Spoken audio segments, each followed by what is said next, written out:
You wake up in the middle of the night, and that feeling is back. It's a nameless weight on your chest, an ache you can't explain to anyone because words never seem to be enough.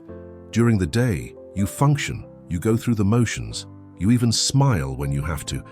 But inside there's a constant echo, a question that loops endlessly.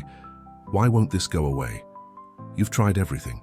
You've sought distractions, thrown yourself into work until you're utterly spent, tried to fill the void with relationships, achievements, travel, therapy, self-help books that promised a 10-step cure. And for a few days, maybe weeks, you've even felt a temporary relief, as if you'd finally found the answer. But then inevitably the suffering returns. Not necessarily more intense, but persistent, constant, like a shadow you can't outrun, no matter how fast you walk. People around you don't get it. They see your life from the outside and think you shouldn't be hurting. You have a job, a family, decent health, maybe even some accomplishments others admire. But they don't see the nights you lie awake questioning the point of it all, the moments you're surrounded by people but feel completely alone, the sensation of living on autopilot while an essential part of you remains dormant or dead. And the worst part is, you start blaming yourself, thinking there's something fundamentally wrong with you, that you're weak, that you can't be happy even though you have everything you're supposed to have. Viktor Frankl, an Austrian psychiatrist who survived 4 Nazi concentration camps, including Auschwitz, made a discovery that can completely change how you understand your own suffering. And this discovery didn't come from some theory concocted in a comfortable room, but from the brutal observation of what kept some prisoners alive while others, physically stronger, simply gave up and died. What Frankl realized in that hell on earth was something so counterintuitive, so radical, it challenged all the psychological thinking of his time. He discovered that the question we all ask is wrong from the start. We ask why suffering won't go away, when we should be asking what suffering is for. And this shift in perspective, this seemingly subtle inversion, carries the power to transform torment into meaning, despair into purpose, and a life that feels endless in its pain into a journey that finally makes sense. Frankl's discovery began with a disturbing observation. In the concentration camps, he noticed it wasn't necessarily the younger, stronger, or healthier prisoners who survived. Many of them, despite every physical advantage, quickly succumbed to despair and death. Meanwhile, some older, weaker, more debilitated prisoners managed to endure day after day, week after week, under conditions that seemed impossible to bear. Frankl began to meticulously observe what differentiated these two groups, and the pattern that emerged was surprising. Those who survived weren't the ones who managed to avoid suffering. That was impossible. But those who found meaning in their suffering.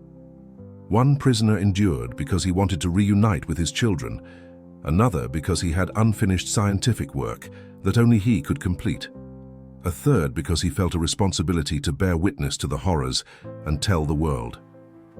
The suffering was identical for everyone, but the meaning attached to that suffering made all the difference between life and death. Frankl realized he was looking at something fundamental about human nature. We are not primarily motivated by the pursuit of pleasure, as Freud proposed, nor by the will to power, as Adler suggested. We are motivated by the search for meaning, and when we find that meaning, we are capable of enduring almost any suffering. When we don't, even the best living conditions seem empty and unbearable. This understanding leads us directly to the heart of why your suffering seems endless. It's not because you're weak. It's not because there's something wrong with you. It's not because you haven't tried hard enough to be happy. It's because you're trying to eliminate suffering when you should be trying to find its meaning. It's because you're asking the wrong question. You ask, how can I stop suffering, when the question should be, what is this suffering trying to teach me? What direction is it pointing my life? What responsibility is it calling me to assume? But here's the profound paradox Frankl discovered, and it changes everything. Suffering without meaning is unbearable.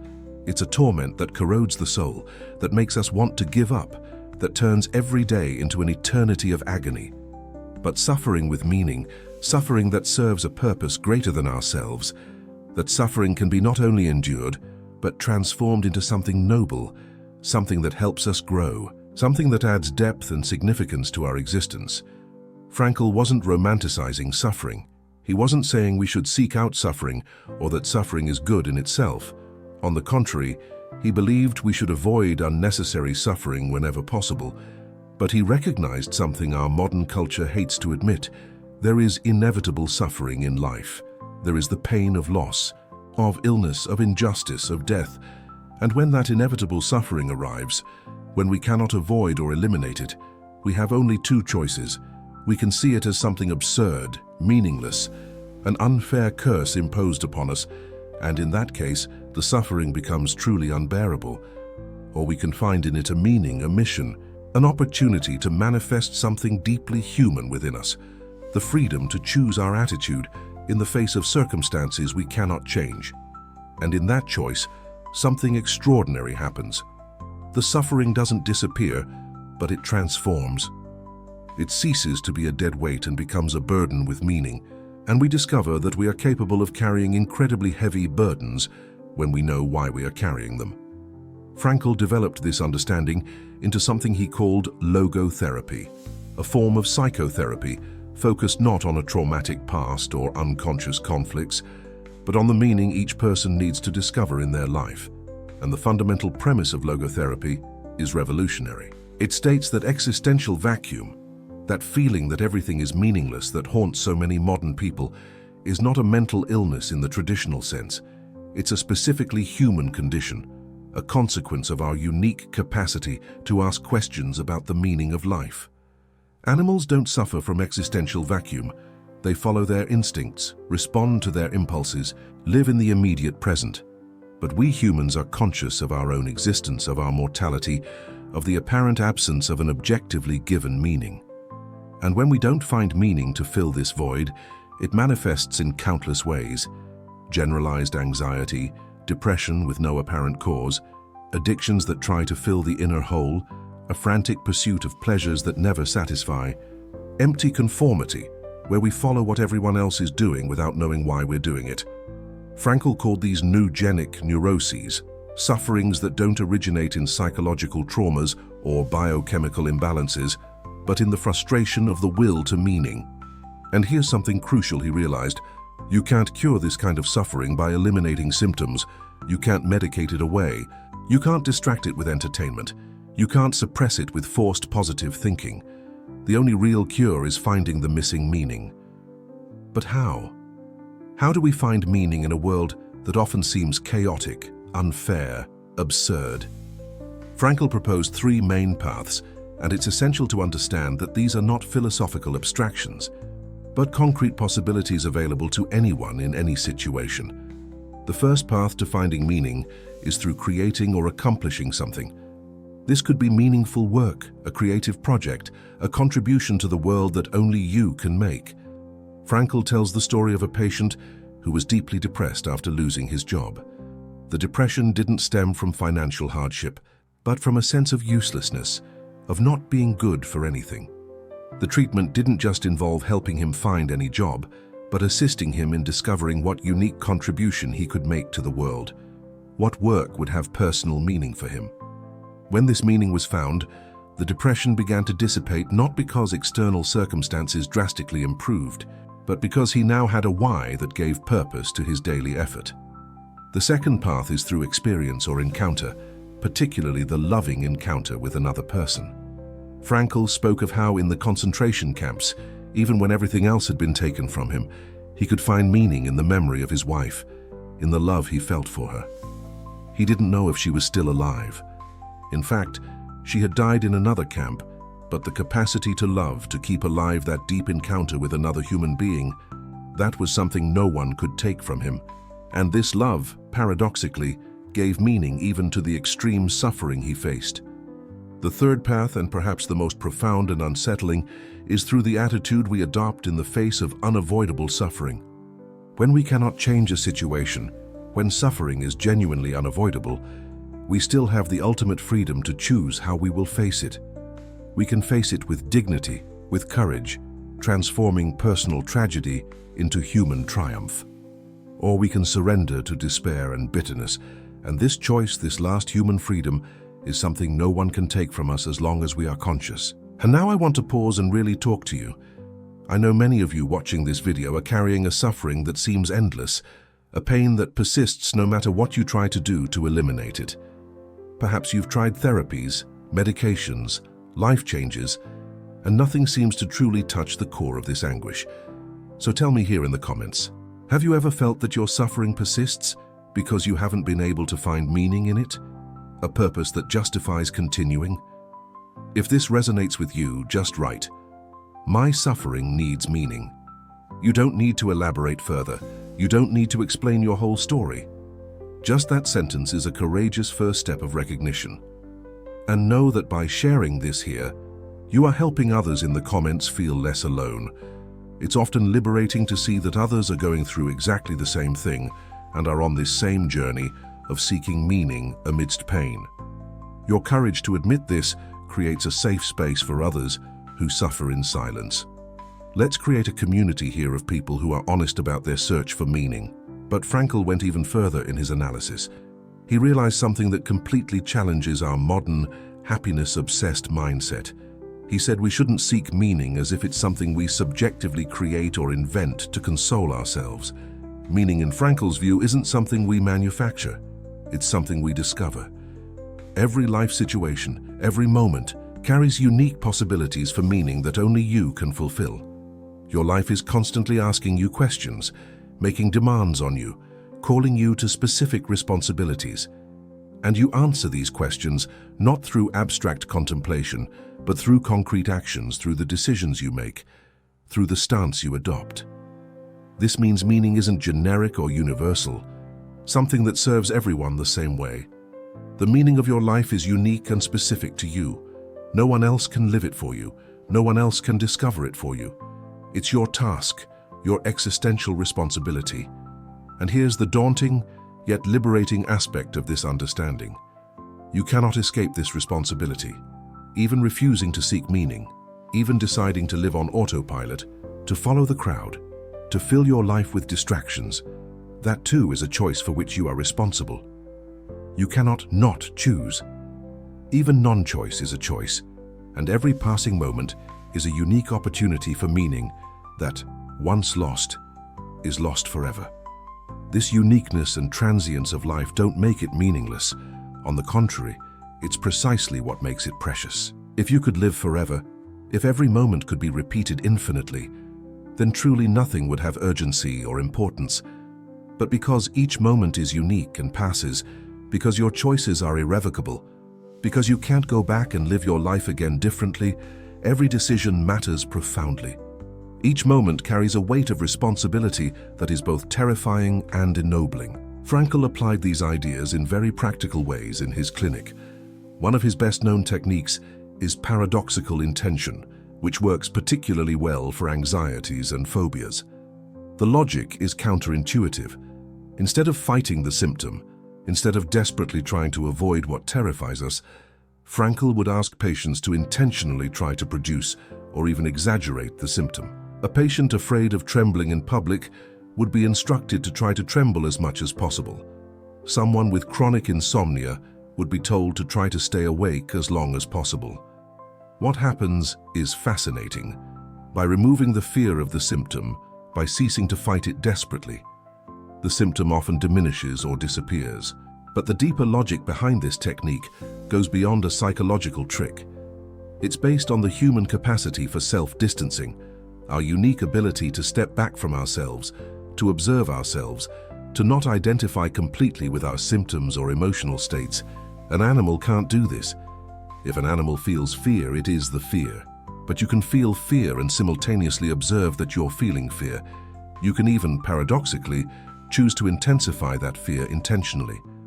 This capacity for self-distancing is essentially human and is also what allows us to transcend conditions that would otherwise be limiting. Another technique Frankl developed is dereflection. Many psychological problems are intensified by hyperintention and hyperreflection, meaning the more we try to force something, the more we obsess over it, the worse it gets. This is particularly true for sexual issues, insomnia, and even the pursuit of happiness. The more you try to force yourself to sleep, the more awake you become.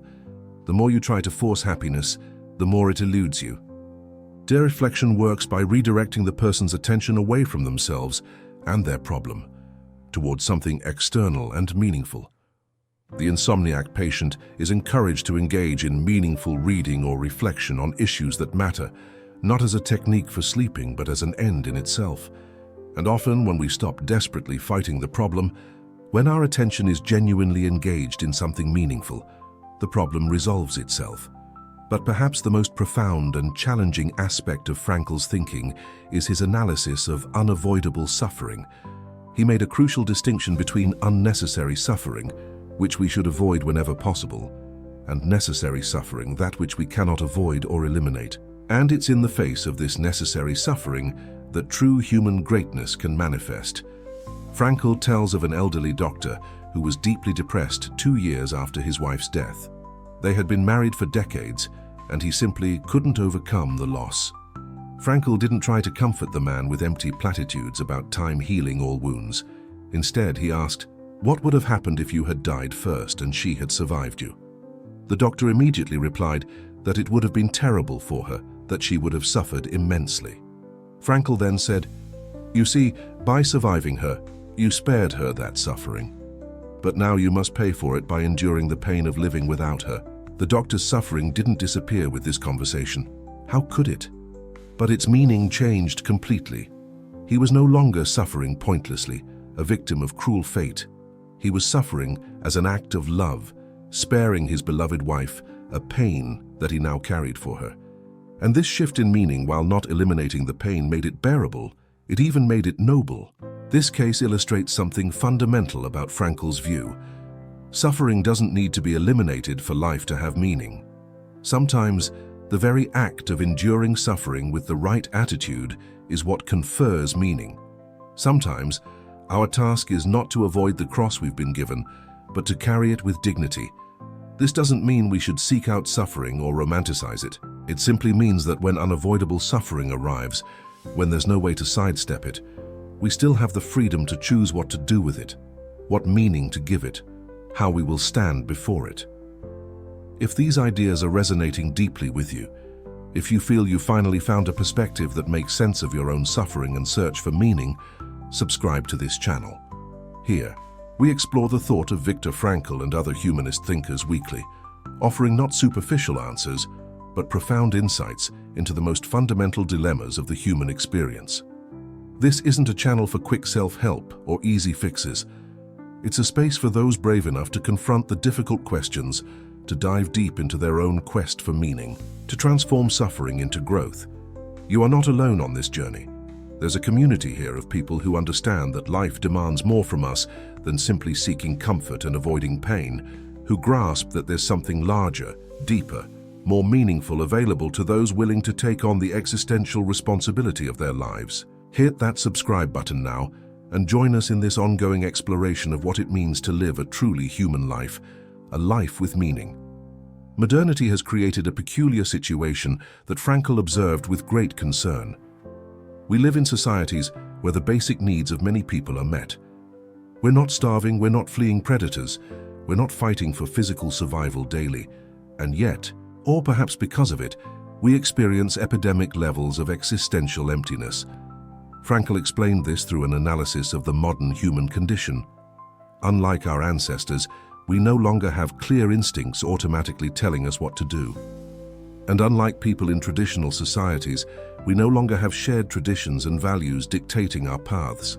We are, therefore, in a unique condition, free to choose, but without a clear direction. And this freedom, when not accompanied by the responsibility of finding meaning, becomes an overwhelming burden.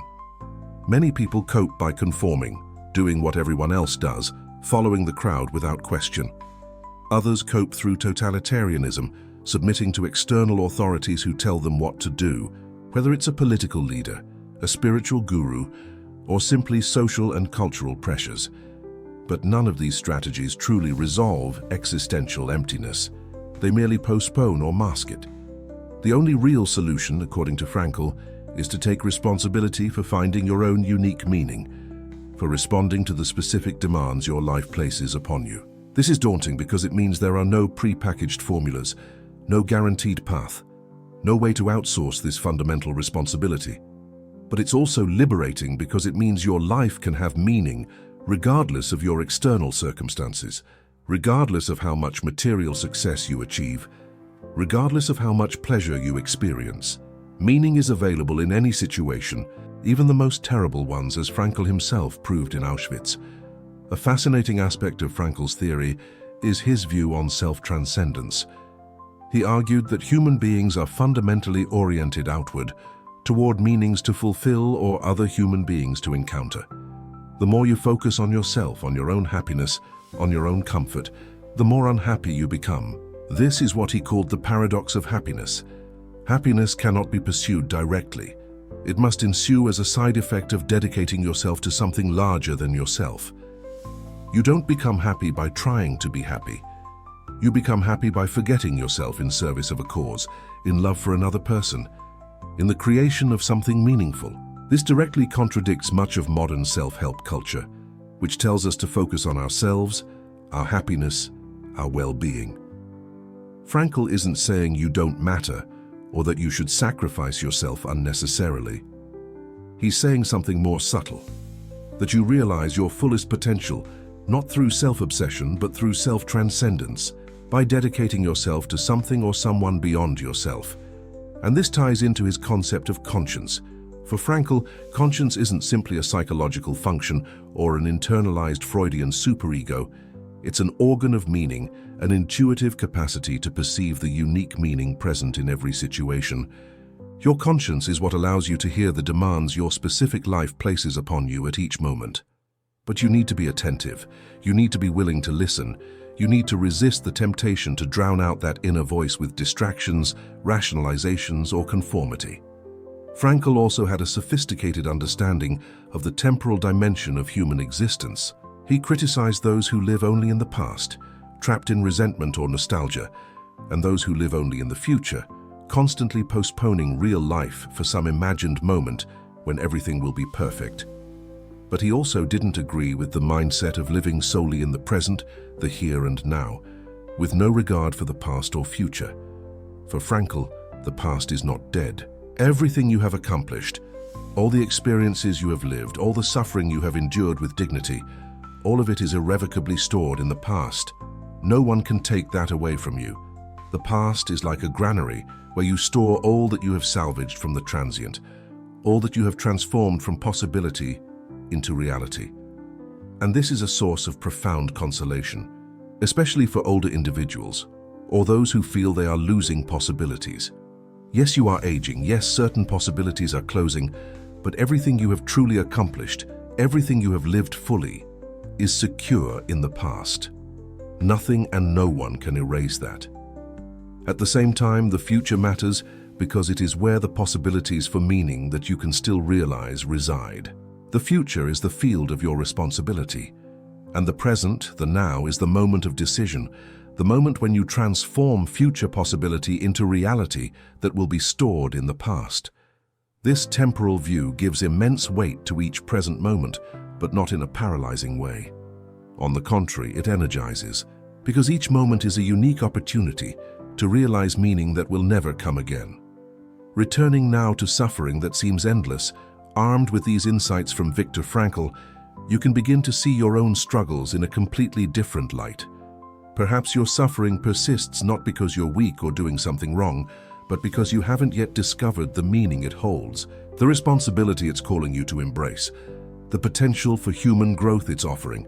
Maybe the very persistence of suffering is a call to stop trying to just eliminate it and start asking what it's trying to teach you. What attitude can you choose in its face? How can you transform it from dead weight into a meaningful burden? What deeper, stronger, more compassionate version of yourself can emerge from an honest confrontation with this pain? Frankl isn't promising these questions will have easy answers. He's not saying suffering will magically disappear once you find its meaning. What he is saying is something simultaneously more humble and more powerful. That you have the capacity to endure any suffering when you know why you are suffering. That life never ceases to have meaning, no matter how difficult it gets. That your ultimate human freedom, the freedom to choose your attitude, remains intact as long as you are conscious. And that freedom is what makes you truly human, not your ability to avoid suffering, that you share with animals fleeing from pain, but your capacity to face unavoidable suffering and say, "Even so, I choose how I will stand before this. I choose what meaning to give it. I choose what kind of person I will be in the midst of it." That is the inviolable human dignity that not even Auschwitz could destroy. And if Frankl could maintain that dignity and find meaning there, in the place that represented the complete negation of everything human, then you too can find it wherever you are, no matter how difficult your particular suffering may be. Your suffering can end when it stops being absurd and purposeless and becomes a path through which you realize unique possibilities for meaning that are available only to you. If this video touched something deep within you, if you're starting to see your own suffering in a new way, please hit the like button to help others discover these transformative ideas. And share in the comments, what meaning are you starting to perceive in your suffering? Your journey might inspire and encourage others who are on the same path of searching.